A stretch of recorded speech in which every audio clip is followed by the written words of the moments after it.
Panorama hills లో ఈ ఏడాది అక్టోబర్లో జరిగిన చోరీ కేసును విశాఖ పోలీసులు ఛేదించారు. సీతామహాలక్ష్మి కుటుంబంతో సహా కలిసి భీమవరం వెళ్లగా తిరిగి వచ్చేసరికి ఇంట్లో దొంగతనం జరిగింది. వారు పోలీసులకు ఫిర్యాదు చేయగా మధ్యప్రదేశ్కి చెందిన తారాగంగ్ ముఠా పనిగా గుర్తించారు.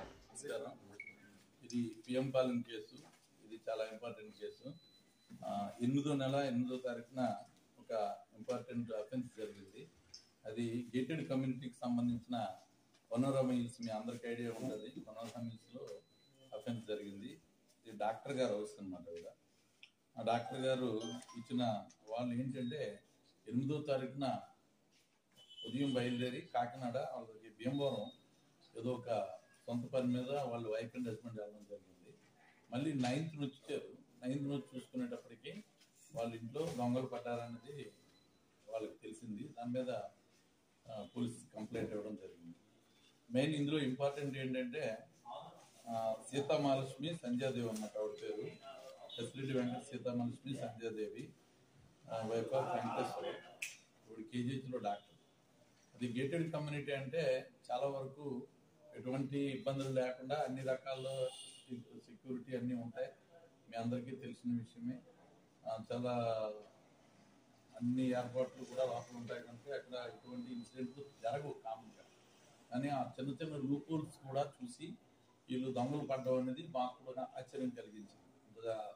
ఉంది దాంట్లో సెక్యూరిటీ కూడా విపరీతంగా ఉంది. దానిలో వాళ్ళు ఏంటంటే నైట్ ఎప్పుడైతే చూశారో మరుసటి రోజు వెంటనే చెప్తే PM Palem SI and staff, అదేవిధంగా ఇన్స్పెక్టర్ కూడా ఇమీడియట్లీ అటెండ్ అయ్యారు. తర్వాత సీనియర్ ఆఫీసర్స్ అందరూ కూడా, నేను నాతో పాటు డీసీపీ గారు అందరూ కూడా అటెండ్ అవ్వడం జరిగింది. టెక్నికల్గా మాకున్న అనేకమైన సోర్స్ని బిల్డప్ చేసుకుంటూ చూస్తే ఒక 10 రోజుల తర్వాత నేరం జరిగే విధానాన్ని వాటిని అంచనా వేసి ఏ గ్యాంగ్స్ చేస్తుంటాయి ఇవన్నీ కూడా మాకున్న ఎక్స్పీరియన్స్తో చూడడం జరిగింది. అది అంతర్రాష్ట్ర ముఠా దొంగలు అని చెప్పి మాకు అర్థమైంది. ఇది మధ్యప్రదేశ్కి సంబంధించిన తార్ గ్యాంగ్ అని చెప్పి అంటారు దీన్ని. ఈ తార్ గ్యాంగ్ అది ఆ ఏరియా అంతా కూడా తాండా పిఎస్ అని చెప్పి పోలీస్ స్టేషన్ లిమిట్స్లో ఉంటుంది. వాళ్ళంతా కూడా గ్యాంగ్స్ కింద ఏర్పడి చాలా ఏరియాల్లో, మన దగ్గరే కాదు, తమిళనాడు, కర్ణాటక, ఆంధ్రప్రదేశ్, మహారాష్ట్ర చాలా ఏరియాల్లో అఫెన్సెస్ చేస్తారు. గ్యాంగ్స్ కింద వెళ్ళిపోయి 4 లేదా 5 ముగ్గురు లీస్ట్గా వచ్చి అఫెన్సెస్ చేస్తారు. వీళ్ళని మీరు చెడ్డీ గ్యాంగ్ అని అలా రకరకాలుగా పిలుస్తుంటారు. వాళ్ళు ఏంటంటే ఇక్కడికి వైజాగ్ బై బస్సులో రావడం జరిగింది. అంటే ఒక 5-6 బస్సులు మారి వైజాగ్ వచ్చి మన క్రికెట్ స్టేడియం దగ్గర దిగి ఈ ఏరియాలోనే ఉంటూ వాళ్ళు ఎక్కడ లాడ్జీలో కానీ ఎక్కడ దిగరు. వాళ్ళ అమ్మ ఏంటంటే లాడ్జీలో దిగరు, పగలంతా బుషెస్ ఎక్కడ ఉంటాయి అక్కడ ఉండిపోతారు అన్నమాట. తుప్పల్లోని డబ్బుల్లోని ఉండిపోతారు. అంతేగాని లాడ్జీలో కానీ అక్కడ దిగి అక్కడ ఉండడం, మంచిగా పొజిషన్లో ఉండరు. దానివల్ల కూడా పోలీస్కి ఎక్కువగా దొరికే అవకాశం ఉండదు. ఎక్కడ కూడా ఆధార్ కార్డు ఇవ్వడానికి కానీ ఉండదు.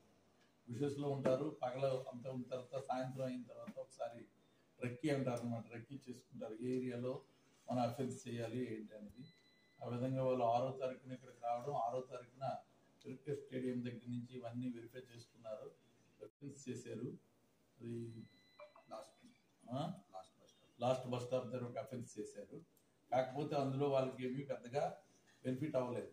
ఒక తులం 1/2 తులమే వాళ్ళకి దొరికింది కనుక వాళ్ళు మళ్ళీ నైట్ అంతా యాంబుష్లో తుప్పల్లో ఉండిపోయి మరుసటి రోజు ఏదైతే నేను 8th night midnight panorama hills దగ్గరికి వెళ్ళి ఈ అఫెన్స్ చేయడం జరిగింది. దీంట్లో మనకి ప్రాథమికంగా మనకు అప్పుడు తెలిసింది ఏంటంటే 3 ఉన్నారని అనుకున్నాం. సబ్సిక్వెంట్గా మా ఎంక్వైరీలో ఏమో 4-5 వరకు కూడా గ్యాంగ్ ఉన్నది అనేది మాకు అర్థమవుతుంది. దీంట్లో సుమారుగా మనకి ప్రాపర్టీ కేజీ 40 గ్రాముల బంగారం పోయింది.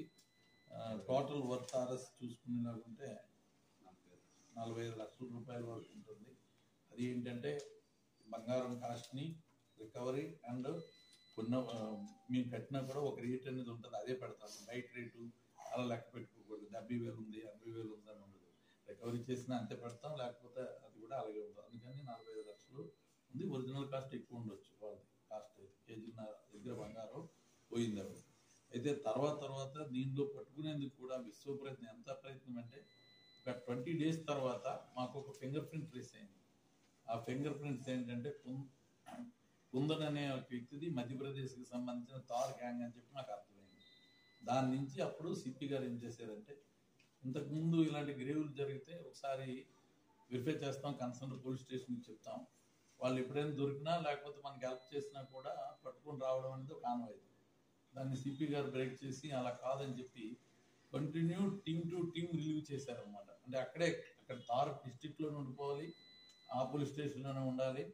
ఒకసారి పిఎంపాలెం ఎస్ఐ వెళ్తే, ఒకసారి భీమిలి ఎస్ఐ, ఒకసారి ఆనందపురం ఎస్ఐ, ఒకసారి పద్మనాభ ఎస్ఐ, మళ్ళీ వీళ్ళకి రిలీఫ్గా ఏఎస్ఐలు ఉంటే ఏఎస్ఐ, బాలరాజు, ఇలా అంటే కంటిన్యూషన్ ఫాలోఅప్ చేసేటప్పటికి ఏమైందంటే మనకి ఒకరోజు A2 దొరకడం జరిగింది. అంటే ఇందులో ఒక 4 మెంబర్స్ ఉన్నారు. ఇంకా దీనిలో ఉండొచ్చు, అంటే ఇది పత్రికాముఖంగా 4 కన్ఫర్మ్ చేయలేము. ఇంకా రన్నింగ్లో మాకు అది ఇన్వెస్టిగేషన్లో మళ్ళీ మాకు తెలుస్తుంది. దాంట్లో ఏంటంటే A1గా కుందన్ అనేసి ఒక ఇంపార్టెంట్ గ్యాంగ్ లీడర్ అన్నమాట. ఈ కుందన్ ఆధ్వర్యంలో ఈ సురేష్ అనారాయణ అతను, ఆ తర్వాత